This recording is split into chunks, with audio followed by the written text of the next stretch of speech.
Beberapa netizen memberikan komentar yang menurut saya perlu kita respon ya, yang menganggap bukan partai politik ini menyesatkan para follower dan tidak menganalisis fenomena sosial khususnya politik dan demokrasi di Indonesia berdasarkan data-data yang ada. Ya, kita akan tanggapi ini masih di seputar tentang menilai, mengevaluasi kinerja Mahkamah Konstitusi di bukan partai politik.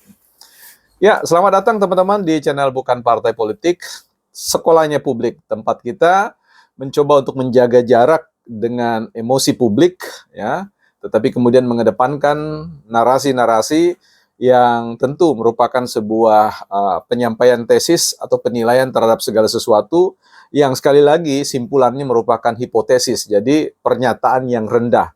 Pernyataan yang rendah artinya terbuka untuk dikoreksi, terbuka untuk didiskusikan, dan tentu bukanlah sebuah pikiran atau opini satu-satunya di dalam melakukan ya appraisal performance atau penilaian ya kinerja dari lembaga-lembaga negara, termasuk kita mengevaluasi tentang produk dari kebijakan yaitu konstitusi kita.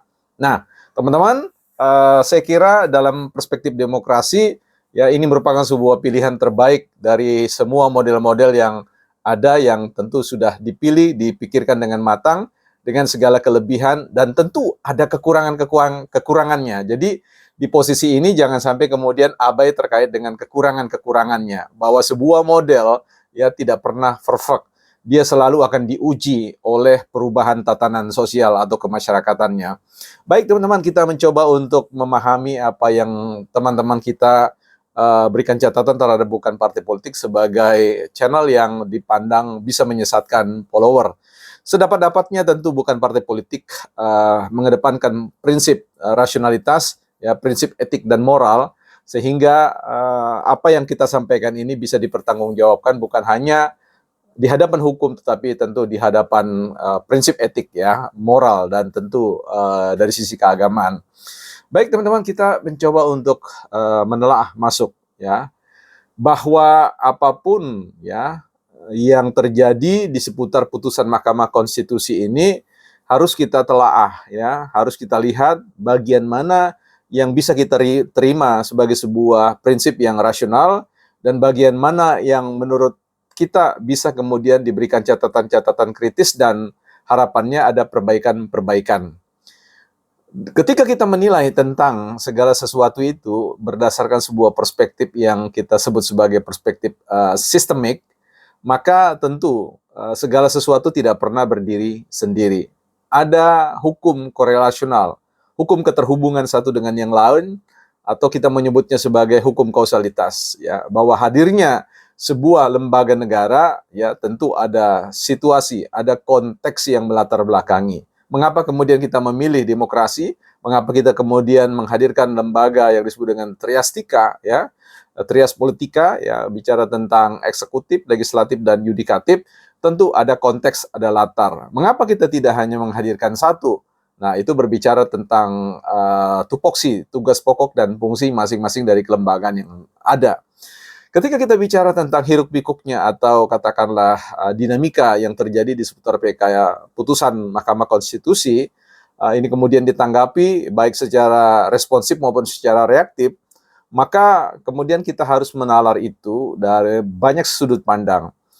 Reaksi-reaksi yang ada, respon-respon yang ada tentu harus kita berikan ruang ya. Artinya semua pihak dalam alam demokrasi dapat menyampaikan pikiran-pikirannya, sekalipun semuanya agak rada-rada aneh kalau semua mengatasnamakan rakyat, sementara rakyat dalam sistem demokrasi maka dia menuju pada yang disebut dengan demokrasi mayoritas ya. Nah, ini yang penting yang harus ditanamkan pada benak kita masing-masing, pada alam bawah sadar kita, bahwa memang kita adalah rakyat, tetapi dalam sistem demokrasi atau sistem politik kita, maka rakyat yang mayoritas lah yang kemudian akan menjadi penentu. Sehingga ada mekanisme-mekanisme untuk mencapai itu melalui sebuah proses pemilu, ya, proses negosiasi, lobby-lobby, bahkan apa yang kita sebut sebagai proses koalisi. Nah, proses koalisi yang terjadi oleh Kim Plus itu adalah sebuah akibat ya dari hukum kausalitas dari undang-undang tentang politik yang kita hadirkan, undang-undang pilkada dan sebagainya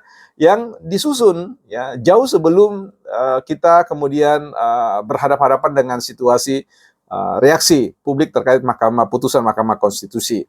Jadi apa yang terjadi fenomena di sistem politik kita, di demokrasi kita, di Senayan itu merupakan sebuah akibat logis, akibat rasional dari ya undang-undang yang dibuat. Ya, sampai di sini mudah-mudahan bisa dimengerti bahwa tidak ada yang salah dengan koalisi ya. Yang kemudian menjadi sebuah keliru adalah ketika orang menganggap ya ternyata koalisi ini terlalu gemuk dan sebagainya. Itu adalah konsekuensi ya, konsekuensi logis dari sebuah proses demokrasi, proses politik yang melahirkan kebijakan-kebijakan yang berupa konstitusi, hadirnya undang-undang yang mengatur tentang proses politik di Indonesia. Nah, apa yang terjadi itu merupakan sebuah refleksi nyata dari ya implikasi nyata dari rumusan undang-undang yang kita buat, yang dibuat oleh anggota DPR. Nah, itu sesuatu yang kemudian sangat konstitusional ya, sehingga ini tidak boleh ditarik ke sana kemari. Ini satu hal. Baik, kita mau lihat dari sisi apa yang dikatakan di dalam konstitusi ya. Kita harus tahu bahwa lembaga-lembaga negara itu konstitusional ya. Bahwa eksekutif itu konstitusional, legislatif itu konstitusional, ya, Mahkamah Konstitusi itu konstitusional ya. Jadi semua ketika mereka menghadirkan fungsi mereka masing-masing, mereka ada pada konteks menjawab ya fungsi yang digariskan atau diukurkan oleh katakanlah rakyat yang kemudian memberikan prinsip perwakilan mereka ya, suara mereka diwakili oleh anggota-anggota yang dipilih juga oleh rakyat ya, sehingga negara kita itu kan kita sebut sebagai negara yang berkedaulatan rakyat ya, bukan hanya berdasarkan tentang hukum, tetapi juga bicara tentang persatuan ya, negara kita sebagai suatu negara yang berbentuk persatuan ya. Baik, kita masuk kepada persoalan apa yang saya garis bawahi tadi, bahwa peran yang dilakukan, ya, tanggung jawab yang dilakukan oleh MK dalam memutus itu sangat konstitusional. Ya. Apa yang dilakukan oleh DPR juga konstitusional. Apa yang dilakukan oleh partai-partai politik dengan koalisi-koalisi itu juga konstitusional. Ya. Apa yang dilakukan oleh pemerintah juga konstitusional. Nah, persoalannya kalau semua konstitusional, ya, kenapa kemudian terjadi benturan? Itu bisa jadi karena apa yang dipikirkan oleh pembuat undang-undang itu ya mengakomodir kepentingan-kepentingan yang sifatnya sesaat, ya. Mengakomodir kepentingan-kepentingan yang bisa saja tidak mampu memahami konteks perubahan-perubahan di depan.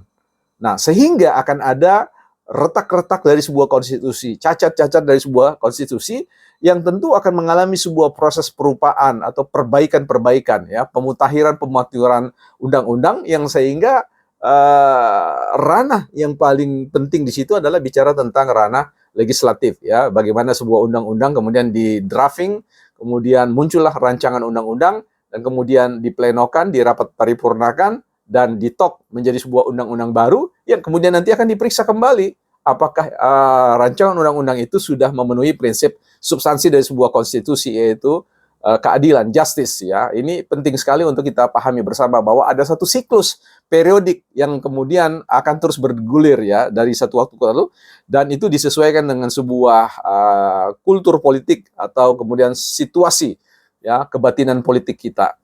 Kemudian kita coba masuk tentang Mahkamah Konstitusi ya. Kalau kita lihat dalam konteks Mahkamah Konstitusi, kita lihat di sini ya. Satu sisi saya harus mengatakan bahwa apa yang dilakukan oleh Mahkamah Konstitusi dengan membuat sebuah putusan tentang tanggapan dari ketika ia menguji ya, mengevaluasi dan menguji permohonan dari pihak-pihak yang merasa keadilan haknya itu diambil ya, haknya itu dipasung, haknya itu ya tidak diberikan kepadanya, maka kemudian Mahkamah Konstitusi membuat sebuah putusan ya yang statementnya jelas ya bahwa undang-undang tentang pilkada itu yang mengatur tentang parliamentary threshold atau ambang batas terkait dengan suara dan kursi sebagai sebuah syarat untuk bisa mengajukan calon itu dipandang inkonstitusional. Nah, titik di sini ya. Artinya ketika Mahkamah Konstitusi itu mengatakan bahwa apa yang di diktum-diktum yang tertuang dalam undang-undang pilkada itu dianggap inkonstitusional, maka itu titik. Tidak ada satu lembaga pun, dalam hal ini adalah KPU, yang bisa melakukan satu proses, ya, menjalankan tanpa melihat itu, ya, bahwa KPU akan menghormati apa yang disebut dengan putusan dari Mahkamah Konstitusi yang menganggap diktum-diktum yang ada di dalam undang-undang pilkada itu inkonstitusional. Artinya siapapun yang terpilih di dalam konteks yang disebutkan oleh Mahkamah Konstitusi inkonstitusional itu tidak legal, tidak bisa diakui dan tidak bisa diterima. Sampai di situ sebenarnya titik. Artinya disinilah kemudian kita lihat bagaimana Mahkamah Konstitusi kemudian merekomendasikan kepada legislatif sebagai suatu lembaga negara yang konstitusional untuk melakukan apa yang disebut dengan drafting, ya, untuk melakukan apa yang disebut dengan mengevaluasi kembali apa yang diputuskan oleh Mahkamah Konstitusi dengan melakukan tinjauan kembali, dengan melakukan apa yang disebut dengan proses untuk menyusun kembali rancangan undang-undang yang akan diproses kembali. Nah, disinilah kalau kita lihat misalkan undang-undang Mahkamah Konstitusi, ya, teman-teman, di sini kita lihat, ya, sekali lagi saya bukan seorang pakar di bidang hukum, saya masyarakat hukum yang juga punya hak konstitusional untuk memikirkan, ya, juga memberikan perspektif terkait dengan implementasi dari undang-undang. Kalau kita baca, teman-teman, di dalam pasal bab 3 kekuasaan Mahkamah Konstitusi, ya, bagian pertama tentang wewenang, ya, di pasal 10 itu ayat yang pertama, Mahkamah Konstitusi berwenang mengadili pada tingkat pertama dan terakhir yang putusannya bersifat final, ya. Itu benar, ya, dan harus dihormati, harus dijunjung tinggi, ya. Bersifat final, ya. Jadi sebuah pengadilan pada tingkat pertama dan terakhir, artinya diadili di tingkat Mahkamah Konstitusi dan juga berakhir di situ, tidak berakhir di mana-mana. Nah, putusan dari, ya, ingat, ya, di sini yang diuji itu pada butir A menguji undang-undang terhadap Undang-Undang Dasar Negara Republik Indonesia tahun 1945.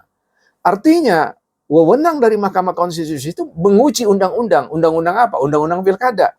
Terhadap apa? Terhadap Undang-Undang Dasar 45 yang kemudian tiba pada sebuah kesimpulan dianggap sebagai inkonstitusional. Selesai, ya.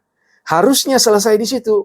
Dan ini kemudian disampaikan, ya, disampaikan kepada lembaga negara yang lain, termasuk di situ adalah bicara tentang lembaga DPR sebagai lembaga pembuat undang-undang yang konstitusional, sehingga akan menjadi sebuah draft kembali, rancangan yang baru, ya.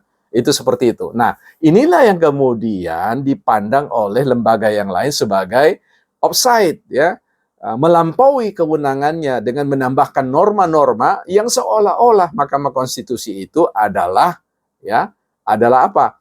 Adalah, ya, mininya, ya, parlemen, ya. Jadi parlemen mini, seolah-olah kemudian itu, wah, ada pembegalan. Jadi kalau ada tuduhan begal sana si A si B membegal, saya kira harus dilihat pada masing-masing dalam konteks ketentuan kewenangan konstitusionalnya mereka masing-masing.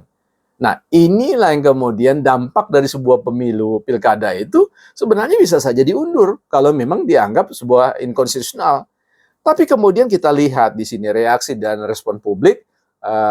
Tentu publik atau masyarakat rakyat yang bereaksi ini kan tentu terkotak-kotak, artinya terkelompok-kelompok berdasarkan mereka yang setuju dan tidak setuju terkait dengan persoalan dinamika itu.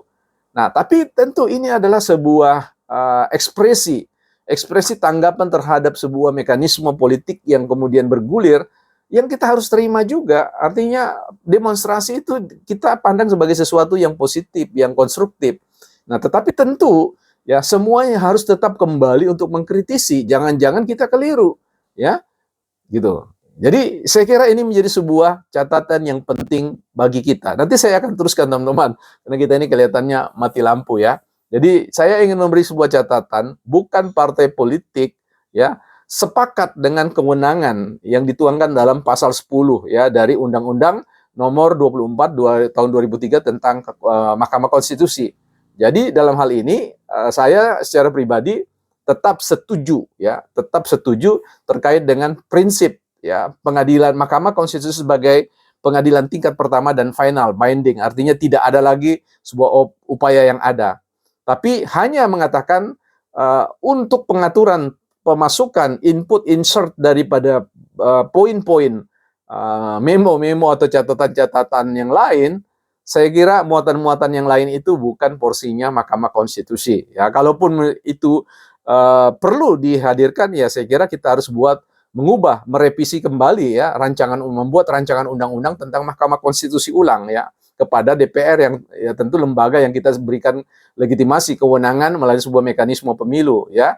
Nah, ini yang perlu kita perhatikan. Jadi sekali lagi sobat yang memandang bahwa tidak sepakat dengan Mahkamah Konstitusi, BPP saya kira itu tidak sepenuhnya benar ya. Jadi yang saya sampaikan adalah ada titik yang saya setujui ya tentang peran kelembagaan MK, tapi ada titik di mana saya perlu memberikan catatan kritis dan sekaligus pertanyaan saja sebenarnya, apakah dibenarkan Mahkamah Konstitusi membuat sebuah catatan-catatan baru atau memasukkan materi, substansi-substansi baru yang sebenarnya merupakan kewenangan dari lembaga negara yang lain yang juga legitimate untuk melakukannya. Jadi konstitusional, seperti itu. Kita akan bicara lagi soal ini terus-menerus di Bukan Partai Politik.